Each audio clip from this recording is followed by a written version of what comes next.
الحمدللہ وکفی والصلاة والسلام علی عباده الذین اصطفی خصوصا علی افضلہم وخاتم النبیین محمد الامین وعلی آلہ وصحبہ اجمعین اما بعد فقد قال اللہ تبارک وتعالی کما ورد فی سورة الحدید اعوذ باللہ من الشیطان الرجیم بسم اللہ الرحمن الرحیم لقد ارسلنا رسلنا بالبينات وانزلنا معهم الكتاب والميزان ليقوم الناس بالقسط وانزلنا الحديد فيه بأس شديد ومنافع للناس وليعلم الله من ينصره ورسله بالغيب ان الله قوي عزيز وقال تبارك وتعالى كما ورد في سورة الصف هو الذي أرسل رسوله بالهدى ودين الحق ليظهره على الدين كله ولو كره المشركون إلى قوله تعالى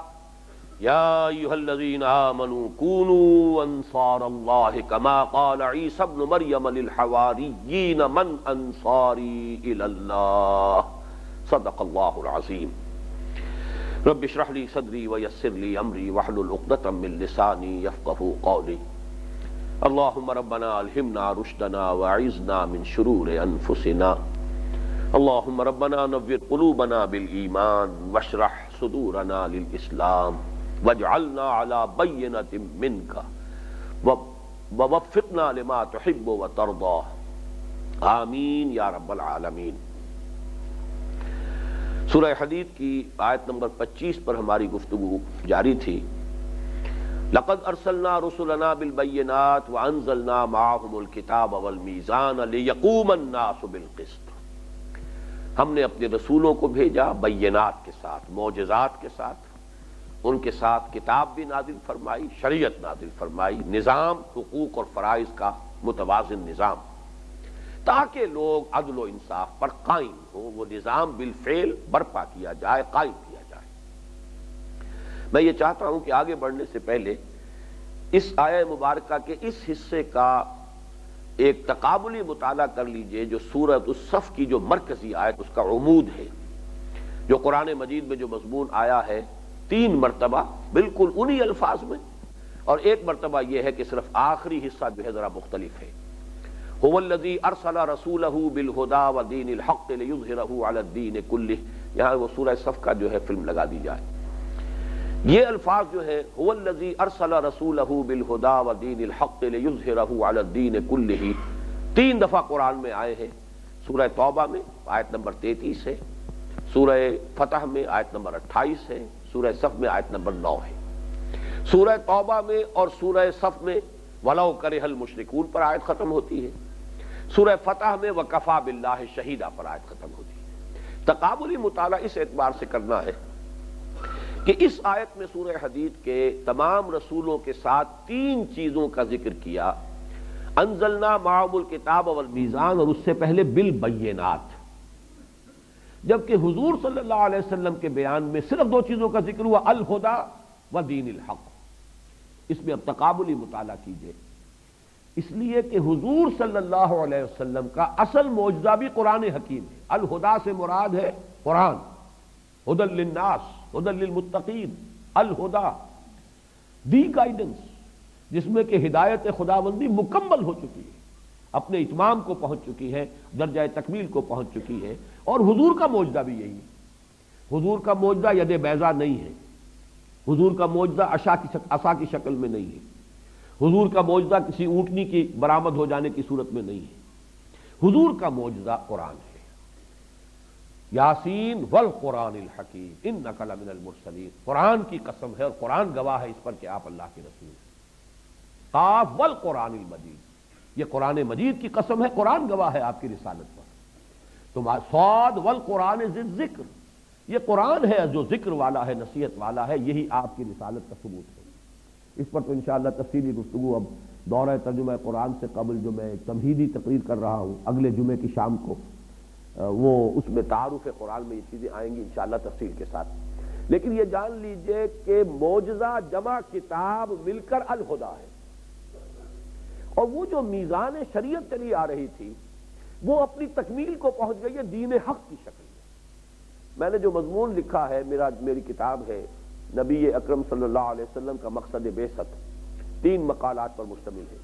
درمیانی مقالہ یہی ہے کہ حضور کا مقصد بعثت کیا ہے، اور اس میں تفصیل بیان کی ہے کہ جیسے انسانی ذہن کی بھی ارتقائی منازل جو ہے، انسان کا فکر اور ذہن انسانی بھی اس میں سے گزرا ہے۔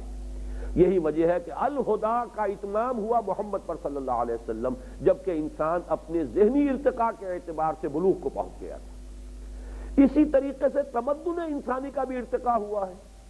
کبھی ہم غاروں میں رہتے تھے، کوئی اجتماعی نظام تھا ہی نہیں، پھر کوئی قبائلی نظام ہوا، پھر کوئی اور نظام ہوا، پھر بڑی بڑی مملکتیں قائم ہو گئی۔ اب یہ کہ پورا نظام زندگی جس طریقے سے کہ اجتماعیت کی گرفت میں آ چکا ہے، تو اگر وہ نظام صحیح ہے تو تمام افراد کا معاملہ بھی بہتر ہو جائے گا۔ نظام ہی غلط ہے تو ظاہر بات ہے کہ معاشرہ تل پٹ ہو کر رہ جائے گا۔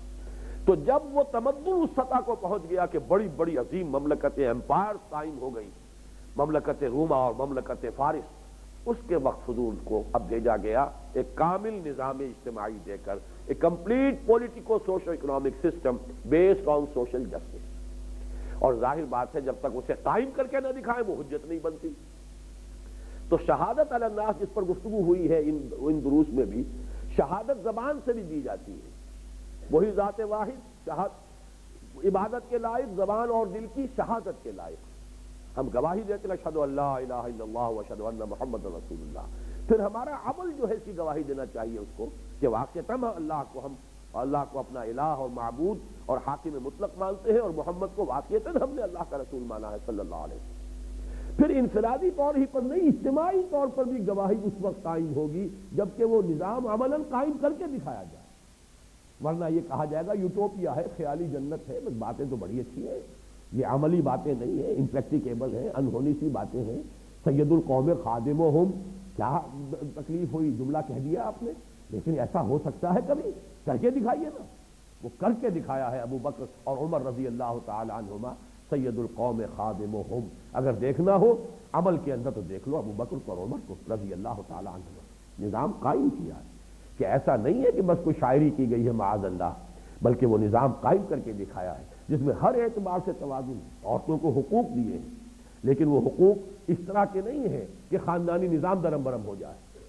عوام کو حقوق دیے ہیں، وہ خلیفۃ المسلمون کو ٹوک سکتے ہیں، پوچھ سکتے ہیں یہ کرتا آپ کا کہاں سے بنا ہے، لیکن یہ نہیں ہے کہ پھر وہ آزادی اس طرح کی ہو جائے کہ وہ جو نظام ہے وہ بالکل درہم برہم ہو کر رہ جائے۔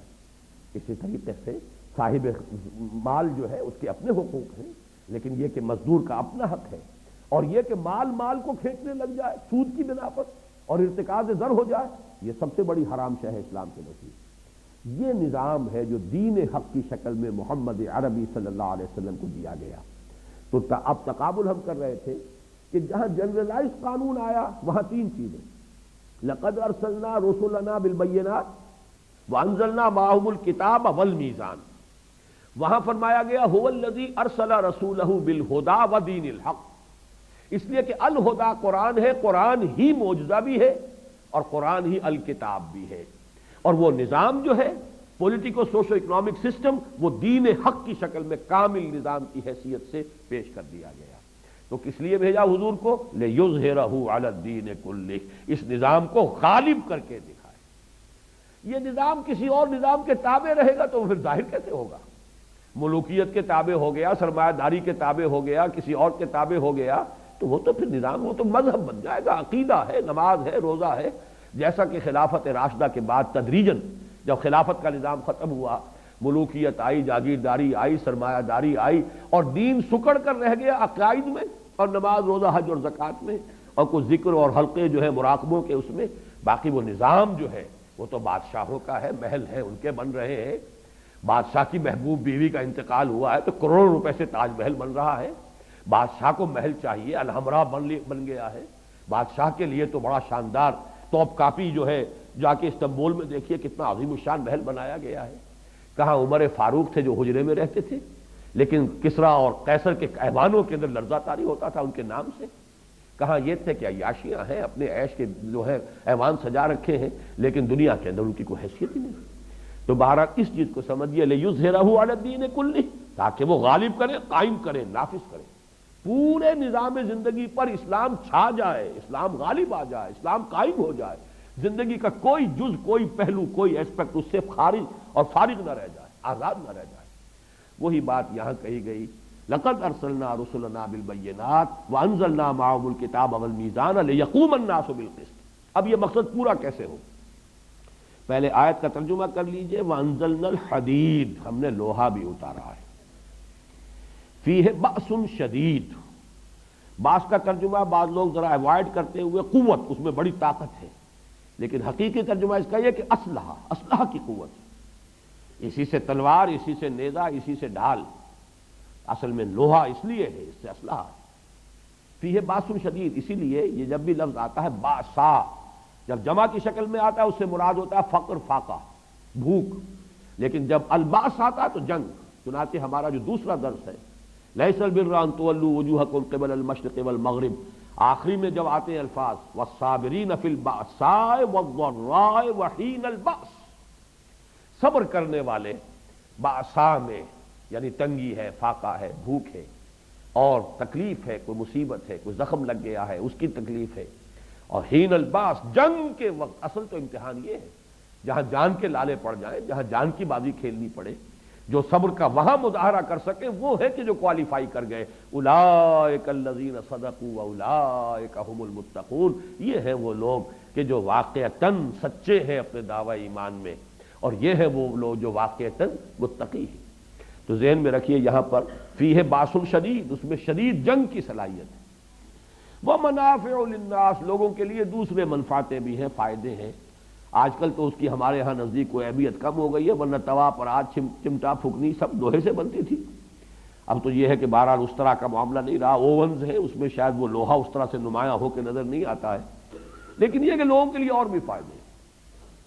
وَلِيَعْلَمَ اللَّهُ مَن يَنصُرُهُ، اور تاکہ اللہ یہ دیکھے۔ یعلم کا ترجمہ ہمیشہ ہم کرتے ہیں دیکھے، جان لے نہیں، اس لیے کہ اللہ تعالیٰ کا علم قدیم ہے، اللہ کو معلوم ہے کون کتنے پانی میں ہے، لیکن اللہ دکھا دینا چاہتا ہے، لوگوں کو ظاہر کر دینا چاہتا ہے، تاکہ اللہ دیکھ لے یا اللہ دکھا دے، ظاہر کر دے۔ مَن يَنصُرُهُ وَرُسُلَهُ بِالْغَیب، کون ہے وہ جو غیب کے باوجود اس کی، یعنی اللہ کی اور اس کے رسولوں کی مدد کرتے ہیں۔ دین اللہ کا ہے، پولیٹیکو سوشو اکنامک سسٹم اس کا ہے، حاکمیت اللہ کے لیے ہے۔ 2 مرتبہ پہلے حصے میں آیت ہم پڑھ چکے، لہو ملک السماوات والارض، ہم یہ بھی پڑھ چکے العزیز الحکیم، وہی ہے بادشاہ حقیقی، وہ ہے، حکم اس کا چلنا چاہیے۔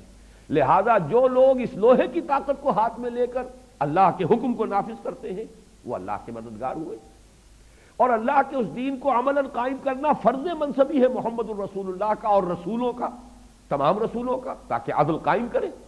اور حضور کے لیے واحد کے سیغے میں بھی آ گیا امرت لأعدل بینکم، اور یہاں 3 مرتبہ آ گیا لیظہرہ علی الدین کلہ، تو گویا کہ جو بھی لوہے کی طاقت لے کر محمد کی نصرت کے لیے میدان میں آ گئے صلی اللہ علیہ وسلم، وہ اللہ کے بھی مددگار، رسول کے بھی مددگار۔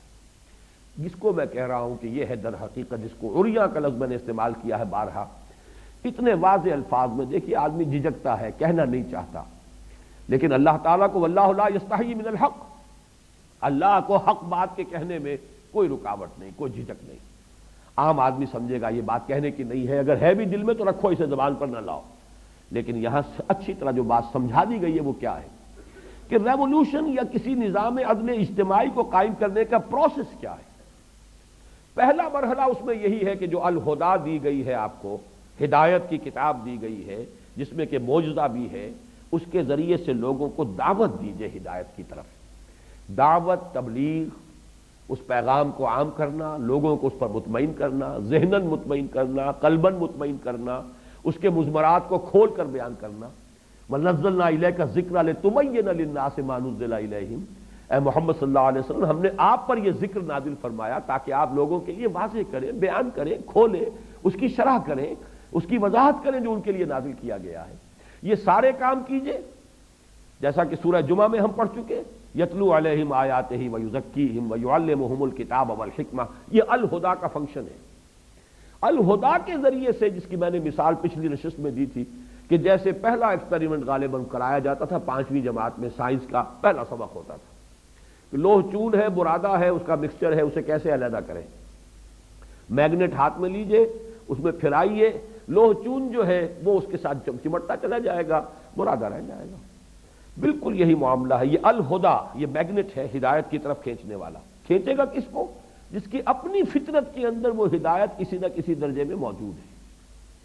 اگر وہ ہے ہی نہیں تو جیسے مرادہ نہیں چمٹتا اس میگنیٹ کے ساتھ، وہ ابو جہل نہیں چمٹے گا جن کی فطرتیں مسخ ہو چکی ہیں، ابو لہب نہیں چمٹے گا چاہے وہ حقیقی چچا ہے اور ایک دیوار بیچ کا پڑوسی ہے محمد الرسول اللہ صلی اللہ علیہ وسلم کا، اور ہو یہ رہا ہے کہ آپ کے گھر میں ہانڈی پک رہی ہے تو اس کے اندر بھی غلادت پھینکی جا رہی ہے، اور یہ اچھا سگا چچا ہے جو کر رہا ہے، جو باپ کی جگہ پر ہوتا ہے، لیکن یہ کہ وہ عناد اور دشمنی اور شقاق یہ اس درجے ہے اندر، اور حسد کہ اس کی وجہ سے یہاں تک جا رہا ہے سگا چچا۔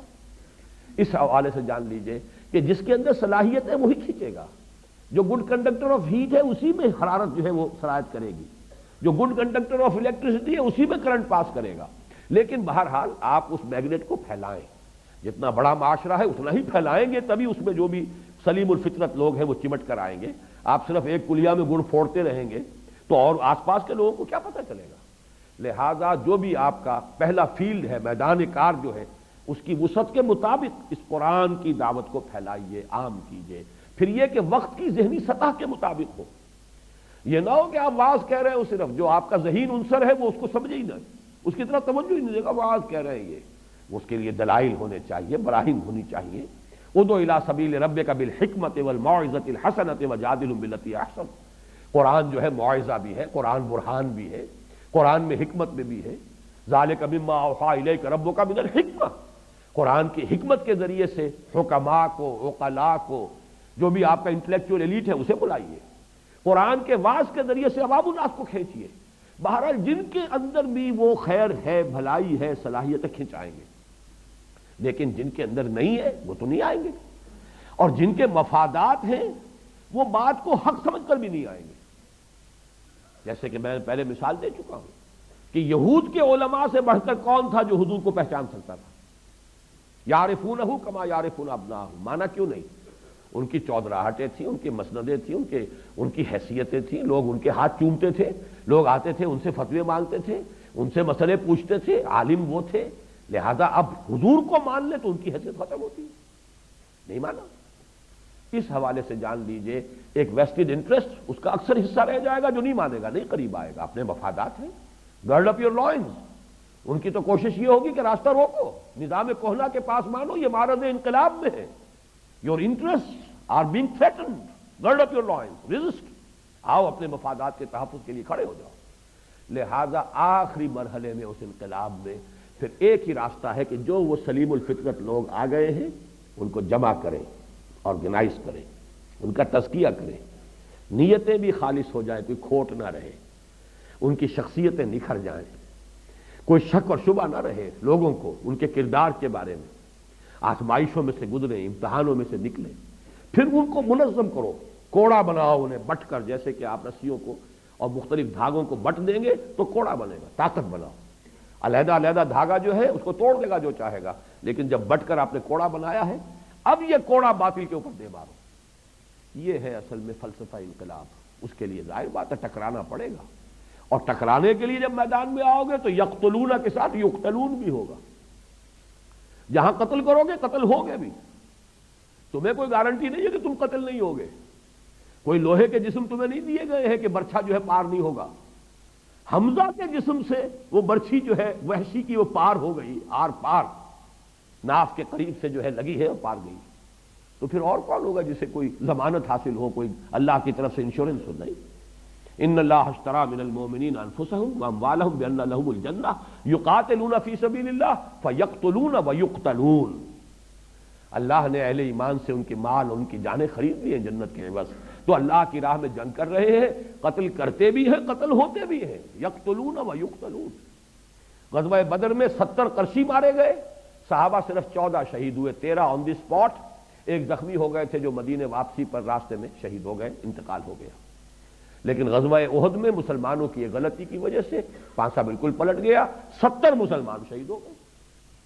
تو یقتلون و یقتلون، یہ تو کرنا پڑے گا، انقلاب اس کے بغیر نہیں آتا، اس کے لیے جان دینی اور اس کے لیے طاقت کا استعمال اور اس کے لیے میں اب آپ سے کیا عرض کروں کہ علامہ اقبال کی جو عظمت میرے دل میں اس لیے کہ ان حقائق کو جس خوبصورتی سے انہوں نے بیان کیا، دو شعر ان کے ایسے ہیں، ایک تو فلسفے کے اعتبار سے چوٹی کے شعر تو میں پہلے سنا چکا ہوں آپ کو جمعرات کے روز، یا یہ کہ آج بھی پہلی نشست میں سنایا ہے۔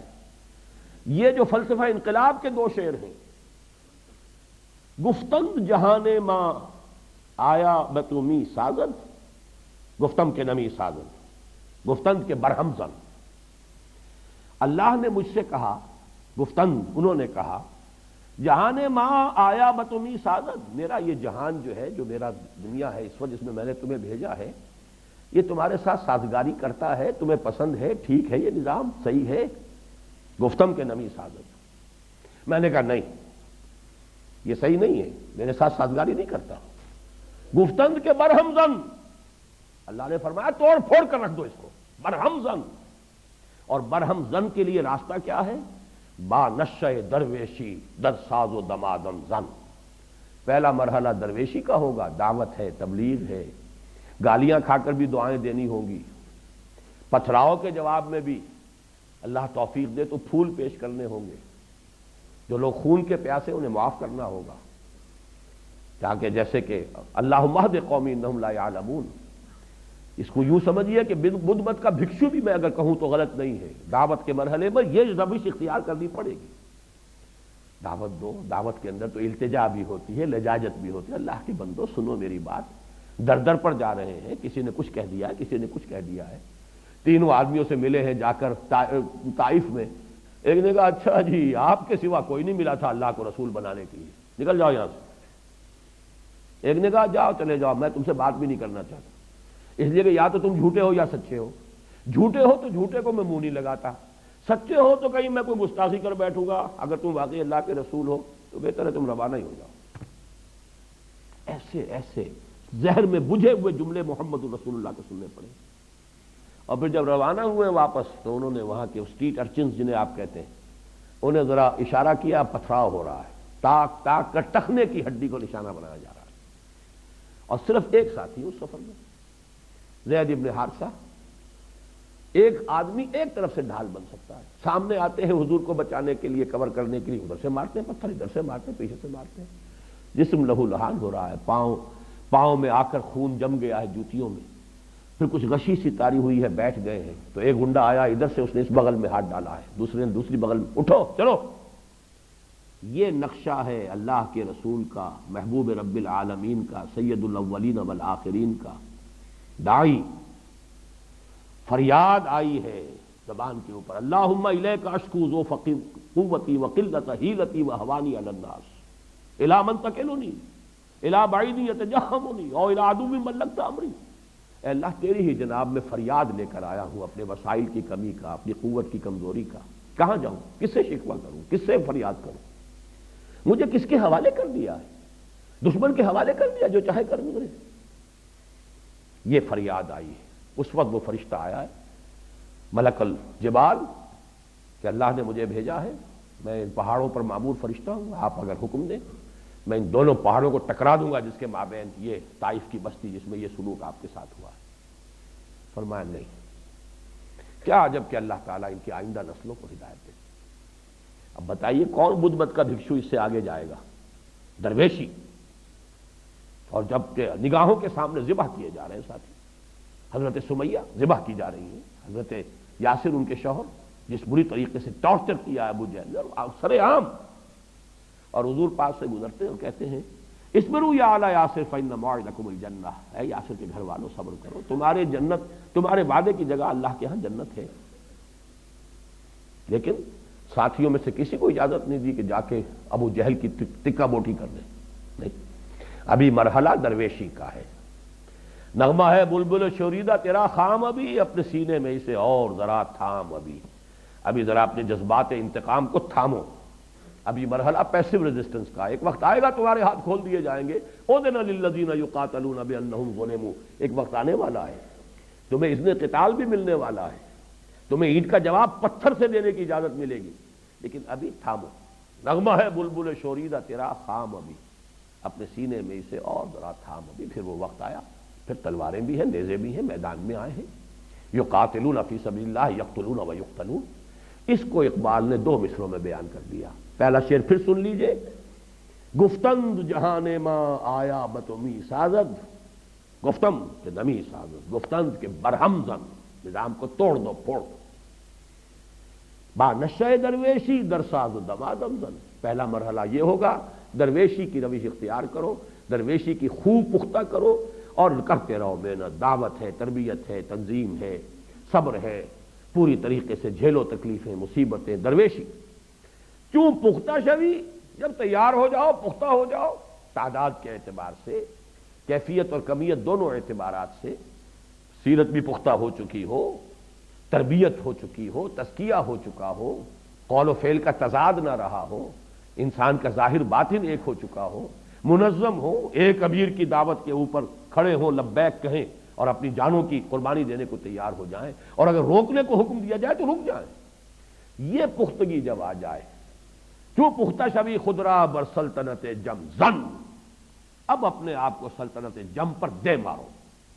یہ ہے 2 مصروں میں پورا انقلاب. اس کے لیے انزلنا الحدید، ہم نے لوہا بھی اتارا ہے، دلیل بھی اتار دی، بینہ بھی اتار دی.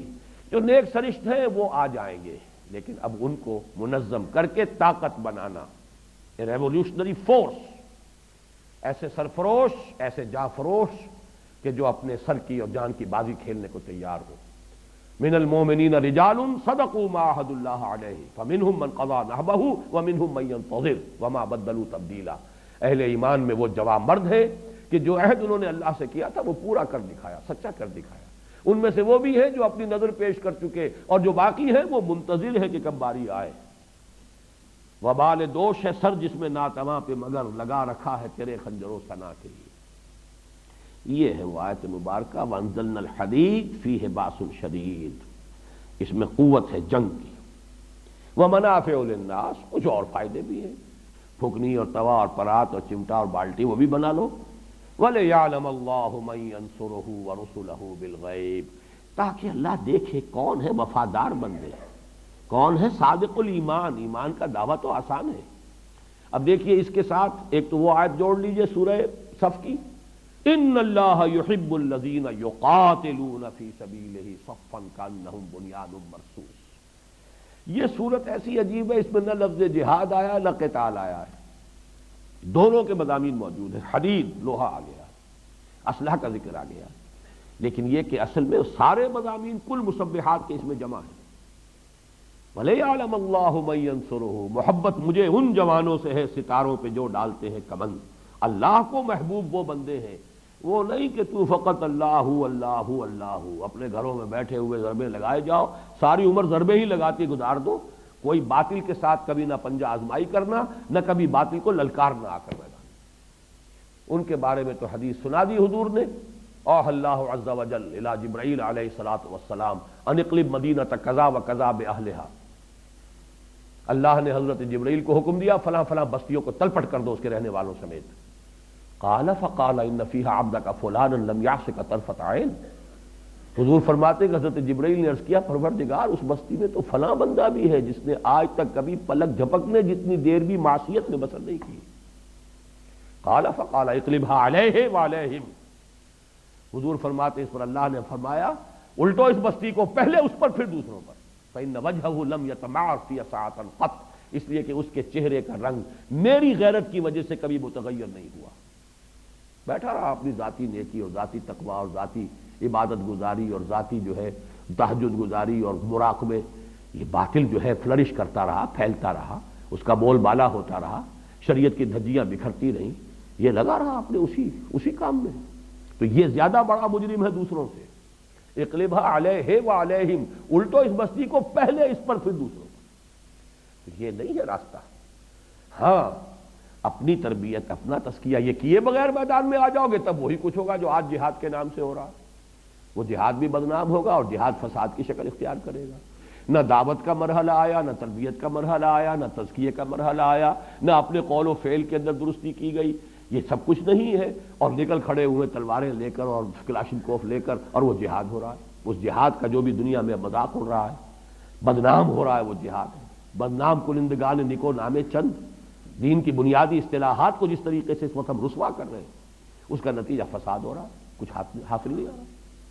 تو یہ ہے اصل میں پورا پروسیس جس پر کہ وہ منہج انقلاب نبوی میری کتاب ہے، انگریزی میں اس پر اب پورے کیسٹ انگریزی میں موجود ہیں، اردو میں موجود ہیں، 5 میں نے لیکچر جو ہے پچھلے سال محاضرات قرآنی میں غالباً 2 گھنٹے کے وہ لیکچرز ہیں، 3 ہمارے کیسٹس جو ہیں جس کے ویڈیو کیسٹس کے اندر وہ پورا میرا منہج انقلاب نبوی کیا ہے، اس کے مختلف مراحل کیا ہے، اور یہ کہ قتال کی آج کے زمانے میں کیا صورت ہوگی۔ ایک ون وے قتال بھی ہے، یک طرفہ جنگ، اور یک طرفہ جنگ یہ ہے کہ آپ مظاہرے کے لیے پکٹنگ کے لیے آ جائیے، نہیں دیں گے اب ہم یہاں پہ ٹیکس نہیں دیں گے، لگان نہیں دیں گے، یہ حرام کا کام ہو رہا ہے جو ہو رہا ہے، یہ سودی نظام ہے جو چل رہا ہے، ہم نہیں دینے کو تیار ٹیکس، آپ پر گولیاں برسیں گی، گولیاں کھائیے۔ لیکن یہ کہ جس طریقے سے ایرانیوں نے 30-40 ہزار جانیں دے دی، لیکن پھر انقلاب آ گیا، کشمیر میں بھی 40 ہزار جانیں دی جا چکی ہیں، کہاں ایران جتنا بڑا ملک، کہاں وہ کشمیر، اگرچہ اسے ایران صغیر کہتے ہیں، کل جسے اہل نظر کہتے تھے ایران صغیر، لیکن اگر یہ اعداد و شمار صحیح ہے، اور اس کا میں سمجھتا ہوں کہ بالکل غلطی کا کوئی امکان ہی نہیں جس طریقے کا وہاں قتل عام ہو رہا ہے، لیکن یہ کہ 40 ہزار جانے جانے کے باوجود جو ہے نتیجہ کیا ہے، اور وہاں پر بھی اگر وہ جانے دی گئی بادشاہ کو بھاگنا پڑا، اس لیے کہ وہ ون وے وار تھی، انہوں نے مارا کسی کو نہیں، خود مرے۔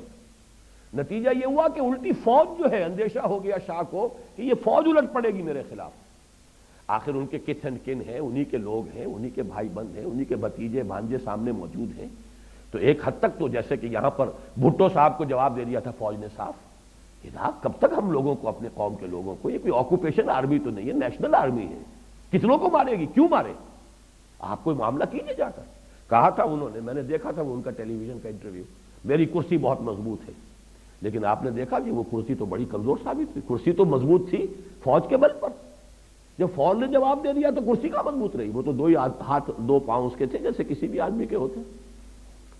یہ ہے در حقیقت آج کے زمانے میں، اس پر تفصیل سے میں نے بحث کی اس کتاب میں منہج انقلاب نبوی، پہلے آبجیکٹیولی سمجھیے حضور کی سیرت سے کہ اس کے کیا مراحل تھے، کیا ہوا، پہلے کیا ہوا، پھر کیا ہوا، پہلے یہ ہوا تو کیوں ہوا، بعد میں یہ ہوا تو کیوں ہوا، پہلے 13 برس تک یہ حکم ہے کہ چاہے تمہارے ٹکڑے اڑا دیے جائیں تم ہاتھ نہیں اٹھاؤ گے، اور اس کے بعد یہ قاتلوا فی سبیل اللہ الذین یقاتلونکم وقاتلوہم حتی لا تکون فتنۃ ویکون الدین کلہ للہ۔ زمین و آسمان کا فرق ہے کہ نہیں، لیکن حکمت ہے، ایک ہی پروسیس کے یہ 2 مختلف مراحل ہیں، اسی طرح ایک وقت میں دب کر صلح کر رہے ہیں، جو صلح حدیبیہ ہوئی ہے یقیناً بڑی ان ایکول، وہ جو اس کی جو ٹرمز تھی وہ یقیناً اس میں مسلمان، اسی وجہ سے تو میں نے آپ کو بتایا ایک آدمی نہیں اٹھا عمرہ جو ہے اپنے عمرے کا احرام کھولنے کے لیے، ایک آدمی نہیں اٹھا، اس درجے دل جو ہے زخمی تھے مسلمانوں کہ ہم کیوں دب کر صلح کر رہے ہیں۔ لیکن یہ ہے کہ 1 سال کے بعد قریش کا سردار ابو سفیان چل کر آتا ہے مدینے، خوشامدیں کر رہا ہے، سفارشیں کروا رہا ہے خدا کے لیے صلح دوبارہ کر لیجئے، حضور نہیں کر رہے، کیوں؟ اسی کو ٹائم بھی نے کہا نا، کیونکہ ان کی تو آنکھیں اندھی ہیں، انہوں نے تو ظاہر کو دیکھا ہے، انہوں نے کنٹراسٹ شو کیا ہے، Muhammad failed as a prophet but succeeded as a statesman. مکے میں محمد نظر آتے ہیں واقعی جیسے نبی تھے، جیسے ان کا تصور نبی کا حضرت یحییٰ کا حضرت عیسیٰ کا، تو مکے والا محمد تو واقعی یحییٰ اور عیسیٰ والا ہی ہے، دعوت دے رہا ہے، تبلیغ کر رہا ہے، مارے کھا رہا ہے، گالیاں سن رہا ہے، but he failed there as he says. Muhammad failed at Makkah. Muhammad failed as a prophet, but succeeded as a statesman. اب مدینے میں آ کر تو ایک مدبر ہے، حکمران ہے، جنگجو ہے، سپہ سالار ہے، وہاں کامیابی ہوئی ہے تو اس سے ہوئی ہے، یہ اس کا قول ہے۔ اور ڈاکٹر منگومری واٹ اس نے پھر اسی جملے کو در حقیقت جو ہے 2 والیومز کے اندر اس نے اس کو ایکسپاؤنڈ کیا ہے، Muhammad at Mecca, Muhammad at Medina, to highlight the contrast, کہ مکے والا محمد تو بالکل ہی کچھ اور تھا، مدینے والا محمد بالکل کچھ اور نظر آتا ہے۔ معاذ اللہ، شخصیت ایک ہی ہے، پروسیس ایک ہی ہے، لیکن پروسیس کے مراحل ہیں۔ ایک مرحلہ انقلابی جو ہے وہ ہے با نشہ درویشی در ساز و دمادم زن، یہ مکی دور ہے، کیوں پختہ شوی خدرا بر سلطنت جم زن، یہ ہے دوسرا مرحلہ۔ ظاہر بات ہے اس کے بغیر کوئی انقلاب آ ہی نہیں سکتا۔ یہ ہے اصل پروسیس جو اس آیت میں اور بڑے واشگاف الفاظ میں، جیسا کہ میں نے عرض کیا یہ لوگوں کو جھجک آتی ہوگی، اللہ کو کوئی جھجک نہیں ہے۔ واللہ لا یستحی من الحق، صاف کہا اس نے، لوہا اتارا ہے ہم نے۔ وہ جو پنجابی میں کہا جاتا ہے کہ 4 کتاباں عرشوں آئیاں، 5واں آیا ڈنڈا۔ وہ ڈنڈا جو ہے اس کی اپنی اہمیت ہے، اس کی ضرورت ہے۔ لقد ارسلنا رسلنا بالبینات وانزلنا معهم الکتاب والمیزان لیقوم الناس بالقسط۔ یا تو تلاوت کرتے رہیے، ثواب لیتے رہیے، تراویح پڑھتے رہیے اور ثواب لیتے رہیے، جبکہ قرآن یہ کہتا ہے کہ یا اہل الکتاب لستم علی شیء حتی تقیموا التوراۃ والانجیل وما انزل الیکم من ربکم۔ اے کتاب ماننے والو، اہل کتاب، تمہاری کوئی حیثیت ہماری نگاہ میں نہیں ہے۔ You stand nowhere، لستم علی شیء حتی تقیموا التوراۃ والانجیل وما انزل الیکم من ربکم، جب تک کہ تم تورات اور انجیل کو اور جو کچھ تمہارے رب کی طرف سے تم پر نازل ہوا ہے اس کو قائم نہیں کرتے۔ قرآن پڑھتے رہو، قرآن سنتے رہو، قرآن یاد کرتے رہو، حسن قرات کے مقابلے کرو، ریڈیو پر بھی ہو رہے ہیں، سب کچھ ہو رہا ہے، جشن ہو رہا ہے، 1400 سالہ جشن نزول قرآن۔ قرآن قائم کرنے کو تیار نہیں۔ یا اہل القرآن لستم علی شیء حتی تقیموا القرآن، قرآن قائم کرو، یہ میزان عدل ہے۔ اس نے جو بھی نظام دیا، اس نے جس کا جو حق معین کیا اس کو دو، جس کی جو ذمہ داری ہے اس کے اوپر عائد کرو۔ اگر یہ نہیں کرتے تو پھر یہ صرف تلاوت ہے، اس کا ثواب جو لے رہے ہو اللہ تعالیٰ کے ہاں اس کا کوئی کریڈٹ نہیں۔ لقد ارسلنا رسلنا بالبینات وانزلنا معهم الکتاب والمیزان لیقوم الناس بالقسط وانزلنا الحدید فیہ بأس شدید ومنافع للناس ولیعلم اللہ من ینصرہ ورسلہ بالغیب ان اللہ قوی عزیز۔ من ینصرہ ورسلہ بالغیب، بالغیب کے بارے میں جان لیجئے۔ مجھے مولانا اصلاحی صاحب کی بات پسند ہے کہ یہ بات جو ہے ظرفیہ ہے، اصل میں بڑی پیاری بات ہے، فلسفیانہ بھی ہے یہ بات، کہ اللہ غیب میں نہیں ہے، غیب میں ہم ہیں۔ میری ایک تقریر ابھی شائع ہوئی ہے تازہ میثاق میں، وہ حقیقت دعا، اس میں دیکھ رہا تھا تو اس میں بھی میں نے وہ عربی کے اشعار دیے ہیں۔ اغیب وذو اللطائف لا یغیب وارجوہ رجاء لا یخیب۔ میں غائب ہو جاتا ہوں، وہ اللہ تو ذو اللطائف ہے، وہ کہاں غائب ہوتا ہے؟ وہ تو غائب نہیں ہوتا، وہ تو ہر آن ہر جگہ موجود ہے۔ یہ تو پردے ہماری آنکھوں پر پڑے ہوئے ہیں نا، تو ہم غیب میں ہیں، وہ غیب میں نہیں ہے۔ تو غیب میں کہ او پیداست تو زیر نقابی، بڑا پیارا مصرع ہے، یاد آ گیا بر وقت۔ وہ تو سامنے ہے، ظاہر ہے، الظاہر، ہاں تو زیر نقاب ہے، تو محجوب ہے، تو پردے میں آیا ہوا ہے، غیب کا پردہ تجھ پر پڑا ہوا ہے۔ تو بالغیب، غیب میں ہوتے ہوئے ہم اللہ کو دیکھ نہیں رہے، پھر بھی یہ جو شخص اللہ کے لیے تن من دھن وقف کر دے، بڑی شاباش ہے اس کے لیے اللہ کی طرف سے۔ بعض احادیث میں آتا بھی ہے کہ یہ لوگ جو ہے فرشتوں سے اللہ تعالیٰ جو ہے اس میں مباحات کرتا ہے، اپنے نیک بندوں کا ذکر کرتا ہے کہ میرے یہ بندے جو ہیں مجھ سے جنت مانگ رہے ہیں، انہوں نے جنت دیکھا ہے؟ دیکھی ہے؟ نہیں، پھر بھی مانگ رہے ہیں۔ انہوں نے دوزخ سے پناہ مانگ رہے ہیں، دوزخ دیکھی ہے کہ نہیں دیکھی؟ نہیں، پھر بھی مجھ سے یہ سوال کر رہے ہیں کہ میں نے دوزخ سے بچاؤں۔ تو جو شخص غیب کے بغیر، وہ دل کی آنکھ سے دیکھا ہے، عقل کی آنکھ سے دیکھا ہے، تو جو یہ اس کے باوجود ان صلاتی و نسکی و محیای و مماتی للہ رب العالمین، غیب میں ہونے کے باوجود اگر وہ یہ سب کچھ کر رہے ہیں، کرا جوئی چرا در پیچ و تابی کہ او پیداست تو زیر نقابی۔ کس کو تلاش کر رہے ہیں؟ وہ جو میں نے شعر آپ کو سنائے تھے ہائی اسکول کی پریئرز میں، خالق میرے کہاں ہے تو مجھ کو تیری تلاش ہے۔ کسے تلاش کر رہے ہو؟ کسی کو تلاش کر رہے ہو؟ کس پیچ و تاب میں ہو؟ وہ تو ظاہر ہے، در حقیقت تم ہو گئے ہو محجوب، نقاب تمہاری عقلوں پر، تمہاری آنکھوں پر پڑا ہوا ہے۔ تو جو لوگ اس حالت میں کہ وہ غیب میں ہیں اور پھر وہ مدد کر رہے ہیں اللہ کی، ینصرہ ورسلہ بالغیب۔ اچھا یہ نوٹ کیجئے، ایک خیال ہو سکتا ہے کہ رسول تو غیب میں نہیں تھے، یا رسولوں سے صحابہ جو ہے رسول سے غیب میں تو نہیں تھے، حالانکہ غیب میں تھے۔ سامنے جو موجود تھے وہ محمد ابن عبداللہ ابن عبد المطلب تھے۔ رسول کی رسالت تو غیب میں ہے۔ کیا کسی نے آنکھوں سے جبرائیل کو آتے دیکھا تھا؟ جبرائیل اگر آئے بھی کبھی انسانی شکل میں تو انسان آیا مل کے چلا گیا۔ در حقیقت رسول کی رسالت بھی غیب کی بات ہی تھی، اور اس سے لوگ اس وقت بھی غیب میں تھے، سامنے جو نظر آتے تھے۔ اسی لیے تو منافقین کا معاملہ ہے نا، کیوں مانے ہم ان کی ہر بات؟ ان کے بھی دو ہاتھ ہیں، دو پاؤں ہیں۔ ہاں جو قرآن یہ کہہ رہے ہیں کہ قرآن نازل ہوا، اس کو ہم مان لیں گے، یہی ہمارے ہاں یہ حسبنا کتاب اللہ اور جو بھی ہمارے ہاں قرآن اہل قرآن کا جو فتنہ ہے در حقیقت اس کی جڑیں اسی منافقوں کے ساتھ ملتی ہیں۔ رسول کی اطاعت کیوں کریں ہم؟ تو یہ جان لیجئے کہ اصل میں جو اللہ کی مدد کر رہا ہے، جو اللہ کے رسول کی مدد کر رہا ہے، دونوں حالتوں میں غیب میں ہو کر مدد کر رہا ہے۔ وہ مدد در حقیقت محمد ابن عبداللہ ابن عبد المطلب کی نہیں کر رہا ہے صلی اللہ علیہ وسلم، محمد الرسول اللہ کی کر رہا ہے صلی اللہ علیہ وسلم۔ اور ظاہر بات ہے کہ رسالت ان کی وہ ان کے لیے وہ غیب میں ہے یا وہ خود اس سے غیب میں ہے۔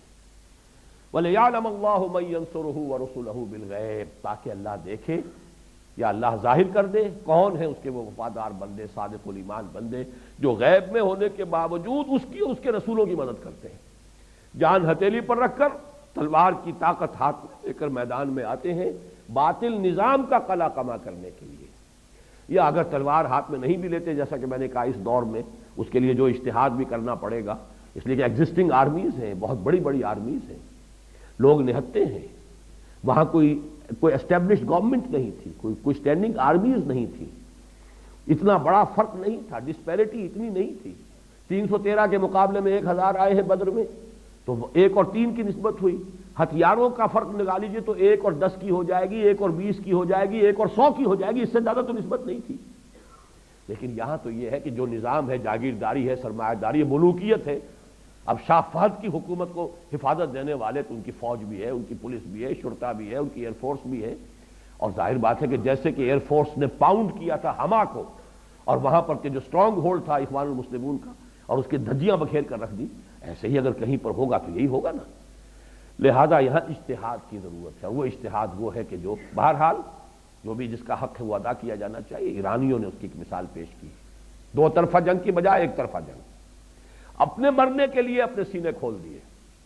ایسے ایسے لرزہ خیز واقعات ہوئے ہیں کہ ایک جلوس صرف خواتین کا نکلا، بچوں کو گود میں لے کر گولیاں کھائی ہیں، گری ہیں، اور وہ شیرخوار بچے گرے ہیں ان کے ساتھ۔ تب وہ شاہ کو بھاگنا پڑا ہے، 2 گز زمین بھی مل نہ سکی کوئے یار میں۔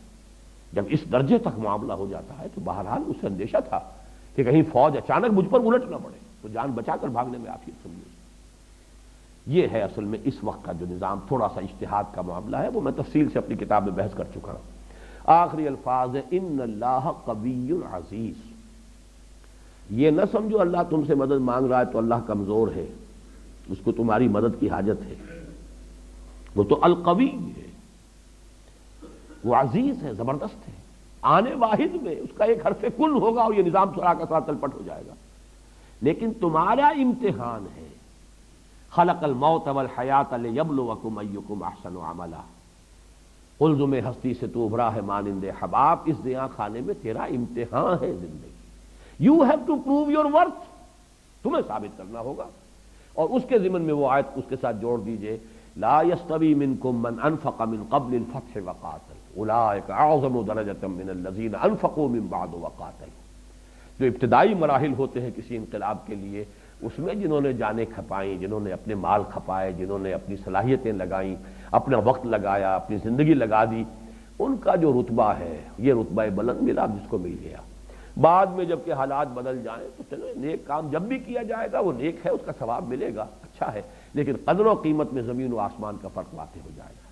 تو ایک تو یہ ذہن میں رکھو کہ یہ سب کچھ اس لیے کہ اللہ تمہیں دیکھنا چاہتا ہے۔ بھلے یعلم اللہ من ینصرہ ورسلہ بالغیب، پروو یور ورتھ۔ باقی اللہ خود القوی ہے، العزیز ہے، زبردست ہے، توانا ہے، جب چاہے آنے واحد میں نظام برپا کر سکتا ہے، لیکن تمہارے ابتلاء و آزمائش کے لیے وہ تمہیں یہ موقع دے رہا ہے۔